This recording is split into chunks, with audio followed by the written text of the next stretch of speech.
824.000 евра рекет земал екс-директорот на Фондот за здравствено осигурување Ден Дончев од лице блиско до поранешната собственичка на Диамет, објавува порталот Плюс Инфо. Парите во име на Дончев ги земал Зоран Милески Кичаец, веќе осуден во друг случај за изнуда на 1,5 милиони евра од бизнисменот Орце Камчев, заедно со Боки 13.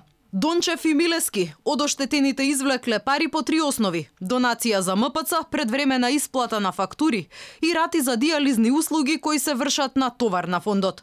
Новите докази според порталот веќе се во обвинителството. Откако обвинителката Вилма Русковска потврди дека против Дончев се води истрага, стана јасно дека неговата одлука да ја напушти директорската фотелја во ФЗОМ сепак е политичка и веројатно има врска и со рекет 2, но и со новите докази за рекетот поврзан со него.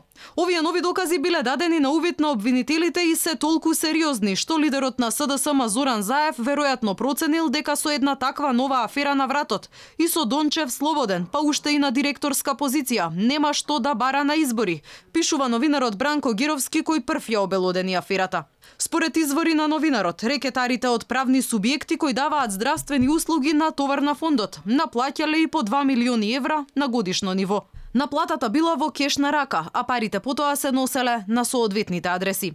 Аферата Рекет 2 лани во септември ја обелодени токму новинарот Гировски, кој тогаш тврдеше оти поседувал цврсти докази дека Дончев заедно со првиот човек во здравството Филипче се обиделе да ја спречат продажбата на македонската фирма за диализа Диамет на шведскиот инвеститор Диавирум.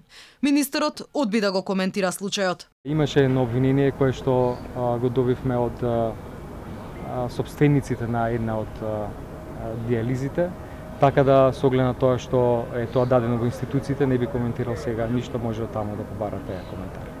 Инаку за случајот Рекет 2, кривична до обвинителството поднесе и собственичката на Диамет Вера Иванова. Од јавното обвинителство за Алфа посочија оти истрагата е во тек, а надлежен јавен обвинител веќе сослушувал сведоци за овој случај.